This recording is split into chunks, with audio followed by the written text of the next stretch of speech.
Okay, welcome. We've got Norva Semoy Abiona, the relationship change catalyst here, and we're discussing time to go, leaving emotional abuse and other forms of abusive relationships. This is a really a guide on how to leave your abusive spouse quickly and safely, even if you have no money. Wow. Norva, so tell me about the book. What inspired you to write such a book?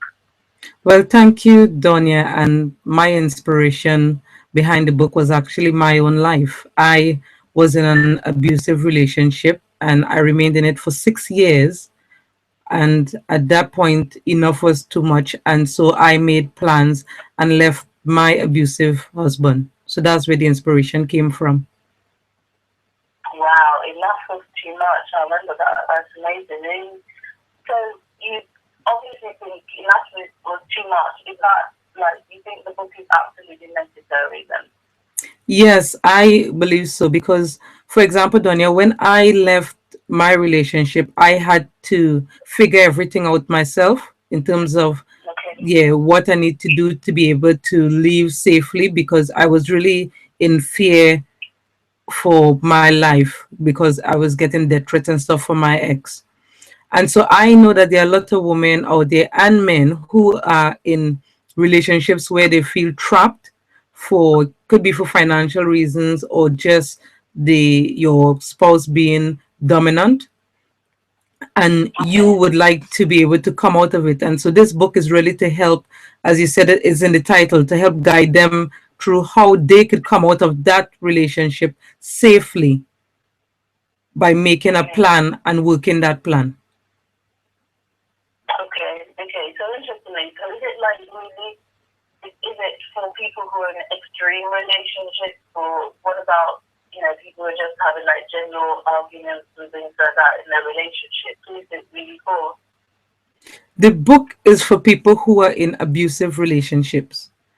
So the work that I do is really trying to target women in particular who are dispirited in their relationship. They feel dejected, in despair a lot of times. But it does, when you're in despair, it doesn't mean that you're in an abusive relationship.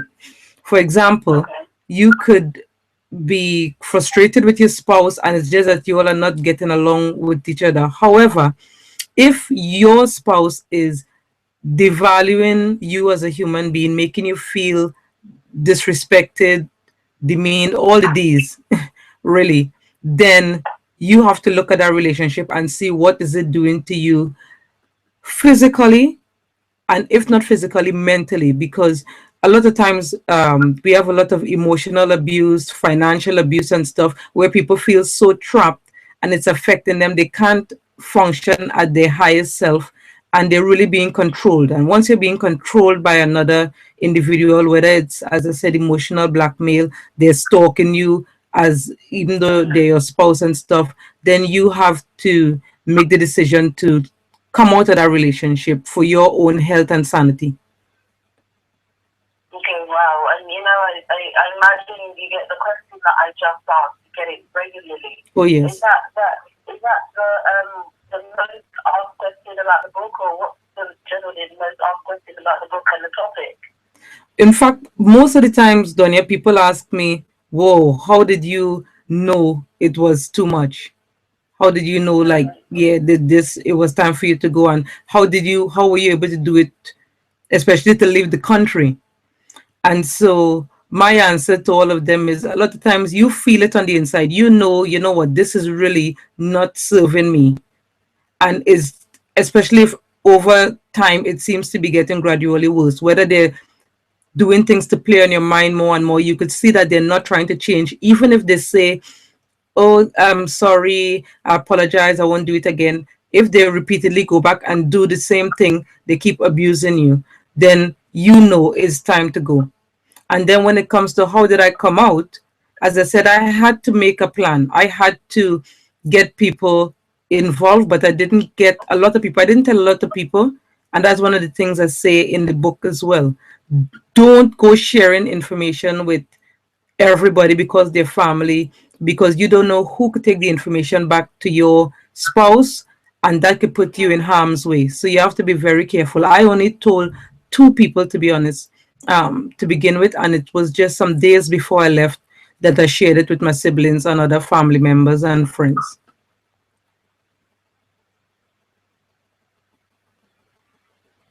Okay. Yeah. Okay. No, that's so interesting because I think from what you just said in terms of sharing and telling people it's time to go, what's the general response from maybe organizations that try to keep like families together and couples together Hmm. regarding the topic and the book itself? Do people feel like, oh, this is a book to break up marriage or to separate people? What's the general, kind of response you get with that? Well, to be honest, the in the Christian circle, that's where you get the greatest obstacle. Nobody has told me directly you're trying to break up families. However, I could tell that some people believe that come what may, you should try to work on families staying together. However, if you're in an abusive relationship, it doesn't only impact you. If you have children, it impacts your children. It impacts the relationship that you have with family and friends as a whole, because you are really not functioning as a whole human being. You might have your self esteem would have gone down and stuff. So you have to take all of those things into play, even your job as well. How can you function on your job properly if you regret going home, you don't look forward to speaking to your spouse? People could tell that something is wrong even if they don't know what it is. And so for the church people and the Christians who believe that you have to stay in an environment like that, I know first of all it's because of lack of knowledge and experience. When you've experienced abuse yourself, you know that sitting in something like this is absolutely not spiritually healthy for you, mentally healthy, or physically healthy. And the last thing any Christian person wants to hear is that their congregant has decided to take their life because they couldn't take it anymore. That's when people start saying, oh, she should have just left, or he should have just said something about it. But when they try saying initially, a lot of times they're met with opposition. But I don't mind. I am a Christian and I know what Christian people would say, but I am not letting that stop me because I know that my life is richer because I took those steps and left. And I have my life as a living testimony that I'm alive today after all the death threats because I knew Wow. it was time to go. Wow, wow. And I guess the part of it, I'm listening to you and I'm thinking about it, or as you said, different people probably have different experiences and you know what your experience is. Probably, what I think would probably be helpful, it's like, sharing in your, like, from your book, different forms of, examples of different forms of abuse, because maybe, people just don't understand the extent of abuse. They Hmm. just think it's arguing or something like that. So give me some examples of abuse where it's really enough, it's Yeah, time to go, please. yeah. Well, a lot of time people talk about the physical abuse. And that doesn't have to be that it's so brutal that you have a broken leg or anything like that. If you have a spouse who is spitting on you, who is pulling you around, pulling your hair and doing those sort of things, I think that is enough because that person needs help. If somebody is constantly telling you that you're worthless, for example, my spouse used to tell me, I hate you, I regret the day I married to you, you've ruined my life. And then with in 2 minutes time he would come and ask for sex and expect me to just excite I should be excited about doing it. And then for Christian values, I thought I was doing the Christian thing by obliging, but as soon as that was over, then it was back to telling me all sorts of hurtful things and about how he could kill me and my family and I mean those sort of things. That is not healthy. If you're in a house and those are the things you're hearing, or for example, I had a neighbor who the guy would go to work every day and his wife would show up in a taxi to meet him.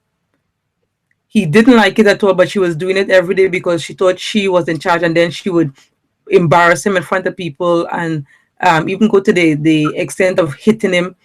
In fact, added to that, I saw recently on a YouTube video on Facebook or something, a young lady in the Caribbean who was really, her husband had caught her having an affair, and she even went for a machete and was really hitting him and threatening to kill him and stuff.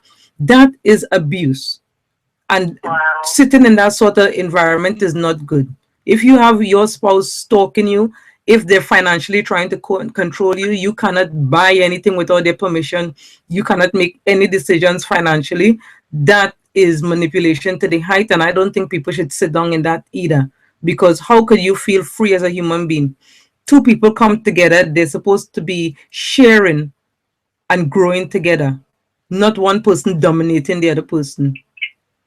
There's so many different Wow. types. There's about between 10 and 13 types of abuse that people could experience, and I've written about them in the book. I mean, sexual abuse is a big one, and I myself went through that. Your spouse taking sex from you even when you said no, forcing you to do things that you don't want to do, forcing you to, or on the other hand, there's some spouse who just decide to neglect their wife or their husband spirit sexually, sorry. So they're not willing to have sex with them at all. And then they might be getting gratification in other ways, either with somebody else or doing, or DIY, as we put it, doing it Mm, yourself. All of that is mm, abuse. It mightn't be a violent abuse, but it's an abuse. Because when you get into a marriage, and you expect that the two will become one and you'll be sharing that sort of intimacy as well. So you can't withhold intimacy from somebody for years and expect them to just do nothing about it. And many times, if that the spouse who is treating you that way hears that you decide to have an affair, which I'm not condoning at all, then they get so annoyed. But they have been neglecting to satisfy you in that area. wow. No, that's interesting. I mean, so in the case of the abuse, like he's actually listed that you've spoken about, is the time to go, according to your book, a time to go forever, or is it the time to go um, temporarily? How does the time to go work for people in abusive relationships? Well, my philosophy is, and this is my opinion, if you're in an abusive relationship, you need to come out of it. Even if your spouse said they would change, I think you should come out. However, if your spouse is showing that they really genuinely want to change, they've gone to rehab, they're getting help for anger management, for if they manipulate and they're narcissists, they're getting help for those sort of things, then I think give yourself a 6 month to 1 year breathing space. 1 year is ideal. Let that person begin to court you again. I would not suggest staying in the same house. As I said, leave, separate yourself from them, and watch that person from the outside. One, you're giving yourself a chance to be able to live freely for a while, and also to observe the treatment that you're getting from somebody else. And if that spouse really loves you and really has decided to change, they would make the extra effort to really court you and show you how much they love you by doing whatever it takes to not just get back in your good books, but to grow as an individual so that they could show up in the relationship as a whole human being and treat you like one. Wow, thanks for that. So, as an author of A Time to Go, and you obviously left your partner, are you writing this from the perspective of a single woman who has left her partner? Because then, yeah, is that the perspective from which you write as an author? Mm. Actually, no. Having said that, there are some people who, when they come out of abusive relationships, they might decide, I do not want to get in a relationship again. This book is also for them. But I am so happy to say that I have been happily remarried for over a decade. I have 3 children. I am Wow. so happy. And because of the happiness that I feel and the joy that I have had friends who didn't get the chance to make it out of their relationship because they underestimated their abuser. because it was emotional abuse before, they didn't believe that the person would go to the extent of killing them. Or there was one person who she left the relationship and then went back for marital counseling, and because she said something that her husband didn't like, he killed her in the church, in the toilet. So Wow. yeah, so I mean, it's the things that people experience in abusive relationships. I want them to know, while you're going through that, understand that there is a better life waiting for you outside of that environment. But we become so comfortable with where we're at, that even abuse after a while becomes comfortable. We begin to become comfortable, and in having low self-esteem, we begin to become comfortable in making excuses for a spouse. And I am saying, no, you could come out, you could have not just exist after, but you could go on to have a really dynamic, loving relationship. I am in such a healthy, loving relationship today, that the work that I do is really to help wives to know you have a choice. So you could grow your relationship if it's something that could be grown, but you could also come out of your relationship if it's one that is toxic and abusive to you mentally or physically. Okay. Because it's interesting actually. Because what would you say really does the Norva today, who's happily married, look like in comparison to the Norva who was in a toxic relationship, who was being abused? And the reason I asked that question, I think it'll be interesting to identify some of the features of somebody who's in an abusive relationship. Because as you say, sometimes people are comfortable where they're at, that they don't even realize that some of the characteristics they're developing is the result of the relationship. So what's the biggest difference, would you say? Well, when I was growing up, I was a confident young lady. I would speak my mind. In the relationship, some people could still see bits of that, because I became very good at almost lying to cover up what was going on in the relationship, because I was hoping that my husband would change and people would begin to see how great he is as a husband, and not judge him based on the things he did in the past. However, while I was thinking about my relationship improving in the future, I was ignoring the poison and the toxicity, I think is the word, of what was going on in the relationship in the present. So if you're in a relationship that's abusive, you don't even realize when people begin to ebb away at your self-esteem. But if you see yourself making excuses for things that you know this is hurting you, but you're telling people, oh, don't worry, it's always like that. Or she always says that to me, start to take a look, because those were the things that were happening to me.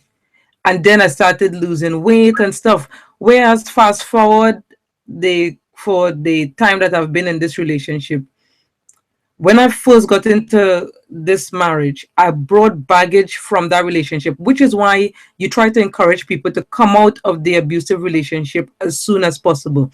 It affects you mentally, whether you realize it or not. But the extent to which it affects you would be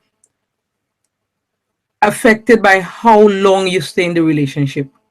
So when I came out, as I said, I had to do a lot of self development and really begin to trust men again. And because my husband is such a loving and gentle person, he made it easier for me. So within a short period of time, my smile came back. I was less aggressive because I became a lot more angry. I was kind of waiting for my husband to slip up and show that he was an abuser as well. And Okay. of course, that never happened, thank God.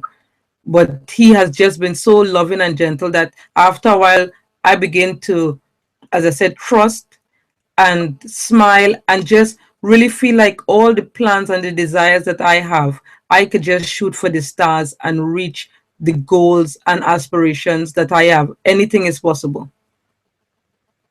That's really nice. That's really nice to hear those are different and mark different and a transformation and you're feeling happy now. So what makes the book different from others then, as written about the abuse? Is it the fact that you're now in another relationship, or what kind of that distinguishing feature do you think?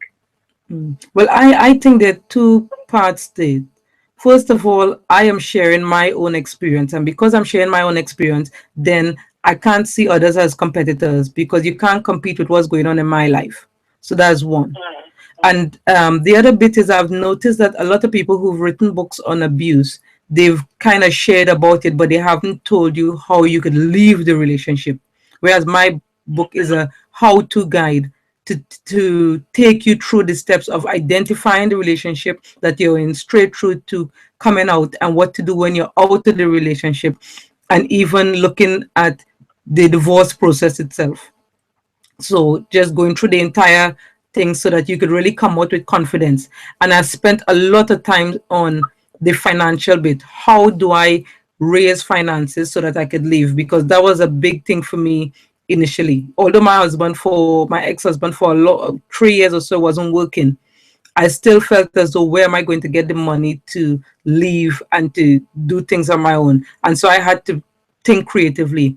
And so instead of having other people stress themselves over what should I do next, I've kind of hinted at, well, I wouldn't even call it hinted. I've written about 16 things that they could do in order to raise funds, 16 ways. And hopefully, Okay. if none of them those work for them, they could think of others. Okay. Okay. Okay, nice, interesting. So,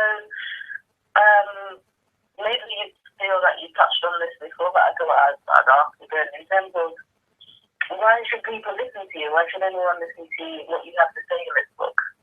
Well, I believe that people should listen to what I have to say because one, I've gone through it myself, and I didn't, although I stayed in the abuse for a while, I successfully came out in good health mentally.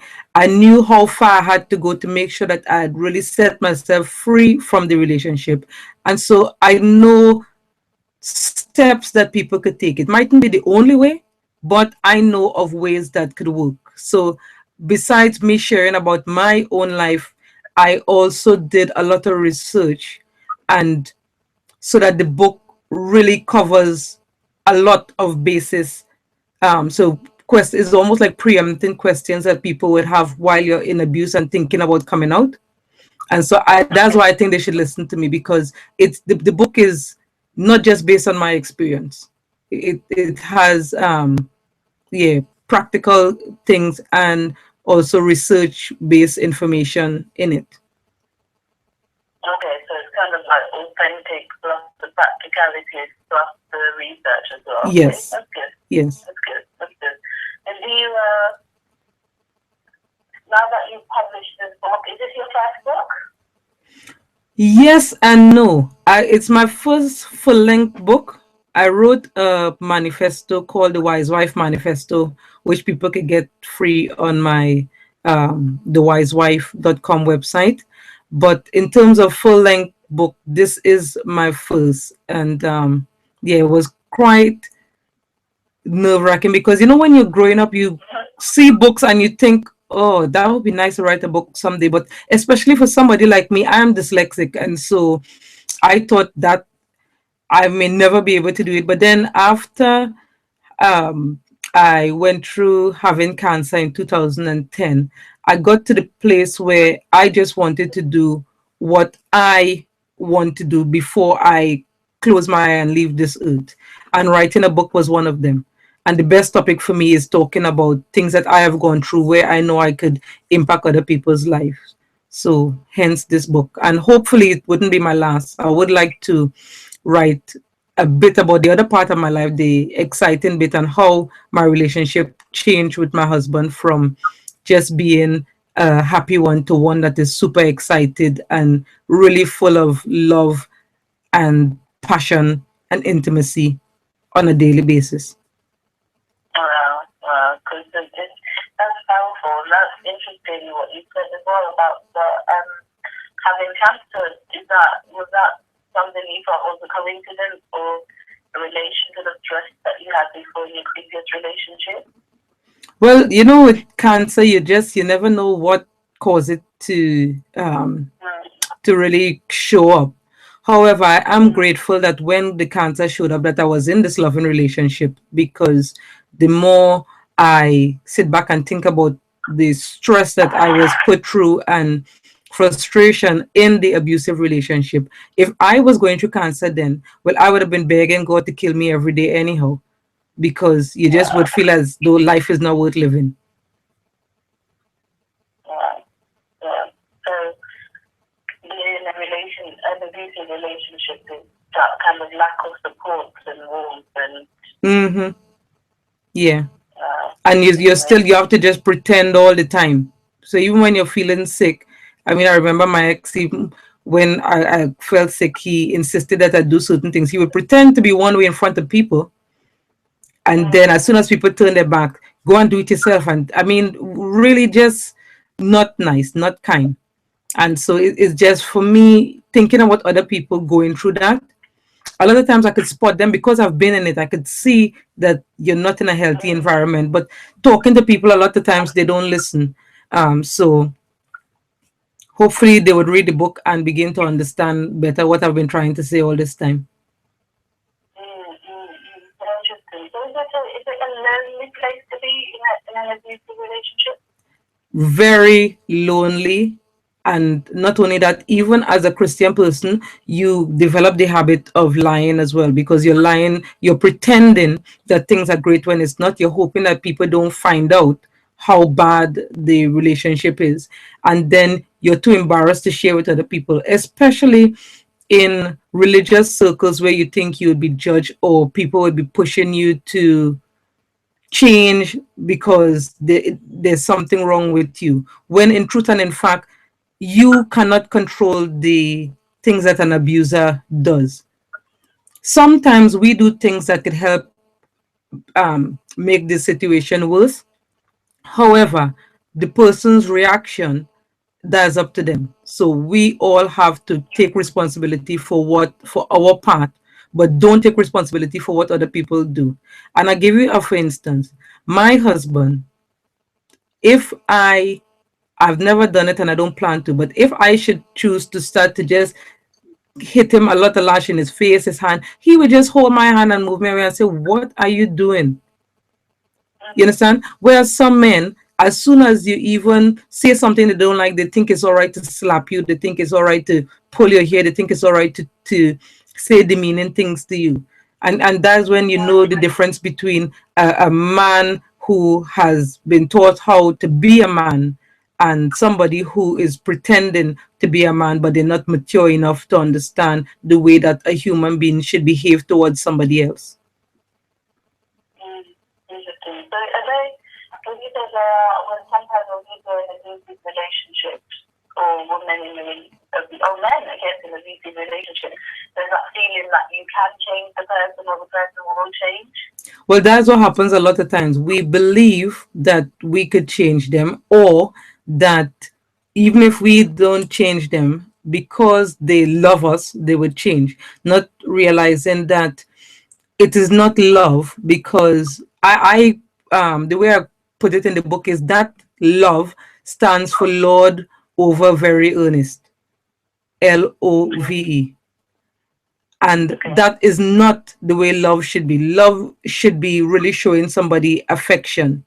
And so anybody that is treating you in a way where they are controlling you, manipulating you and stuff, then it is not healthy. And it's not just men, as you said, it's not just men that do it, there are women who do it as well, as in the example I shared earlier on. No, it's interesting. So, you've written this book and it sounds amazing because there's stuff that you've identified, you've made me more aware of the different kind of, that there are different solutions to if you're in an abusive relationship. That sometimes people themselves don't identify that they're in abusive relationships. So I realize that it can be a bit complicated, that it's not just black and white. So in terms of going from here, do you write? Will you write a follow up on this, or what would you do regarding another book? Is there something else Well, in terms in the of pipeline? yeah, in terms of time to go and leaving abusive relationship, I know some people would read the book and that would be enough for them. But there are other people who would want a little more support. So I am working on putting out a workbook there. I've also included as a thank you to people who even just open the book, a basic checklist that they could go through. Um, and so you don't even have to buy the book for that. You just have to take a look, and you could get that on Amazon. Um, and then I want to also put out a course, because there's some people, as I said, they just want more. Plus, I'm making myself available, because I do coaching and stuff for those who want real handholding, one-to-one coaching. I'm also available to do that. When it comes to writing another book, the next book, all it would have the word go, it would be I'll go first, which is talking about, as I said before, going from being in a healthy relationship to being in a super loving relationship. Mm-hmm. In fact, Okay, so having said that, if I see that there's a demand for a particular topic, for me to go in depth into a particular topic under abuse, I'll be happy to do that. okay. Okay. Yeah, I think thank you for sharing that. And so, my last question then is, how can people get a hold of the book, get a copy of the book, and get in contact with you if they're interested in your coaching, or yeah, want to know more really? Well, if people want to find out more about the book, you go to the official site, which is www.mychoicemarriage.com, all one word. And the reason why I chose My Choice Marriage is because I know that when it comes to being in an abusive relationship, first of all, it's a choice for you. But two, I do not want to put women or men in harm's way by using a title that sounds very harsh, so that if your spouse sees it on the computer because he left it open by accident, that it would just raise their attention and they would click on it. Of course, if they click on My Choice Marriage, they would realize, oh, this is about how to leave your abusive spouse. And so I share with people how to try to keep themselves safe. So yeah. Mm-hmm. So if you go through there, you would find a link that could take you to Amazon, or you could go straight on Amazon and put in Time to Go, leaving abusive relationships. Yeah, leaving emotional abuse and other forms of abusive relationships. Once you start typing in and you click search, I'm sure you'll find it. But then if you want to talk to me or get in contact with me for any reason, you could contact me at wisewife365 at gmail.com. Okay, so that's wisewise365@gmail.com. Yes. Yeah, and mychoicemarriage.com. Okay, great. So it has been very refreshing speaking to you, eye opener, myself. And partly because I know of people who are in different kinds of relationships, or heard of people in relationships where I just felt like, wow, that's not healthy, but I wouldn't really want to say. But now at least I know the signs of when somebody is in that relationship, to know that if that is true, or if I'm just being judgmental myself. So no, that's interesting. Even I've learned from a standpoint of someone who, like I said, is not in an abusive relationship, but I can identify some points and see, and even understand that friends who may feel that they're not in an abusive relationship, but it's clear that the relationship is unhealthy, just being there for them, not judging them, but just maybe being a shoulder that they can come and talk to or something. So no, even that's been eye-opening for me. So thank you very much, Norva Semoy Abiona, the relationship change catalyst. Looking forward to picking up the Time to Go and finding out more about leaving emotional abuse and any other forms of abuse. relationship. Thanks a lot for sharing your story, for telling us about your guys and future plans. I don't know if there's any last summary or anything that you want to say before you could. I suppose the thing that I would leave people with is just to let them know that you do not have to stay in abuse. There's opportunity, there's happiness. There are people who are waiting to hear you share your success story, because you would resonate with some people and help, you could help somebody else to come out as well once you come out. And especially if you have children, it is absolutely not a healthy environment for them to stay in, under abuse, because one of two things normally happens is either one, they become an abuser themselves and see it as normal, or they think it's all right to remain a victim and not come out. So you don't want that for your children. And so, therefore, coming out of the relationship would show them what it is to be strong and not to take injustice on them as a human being at all. So thank you for sharing that, and thank you so much for your time. And wishing you all the best with the book, and looking forward to it as well. Thank you. Thanks a lot. Take care. Bye. Bye.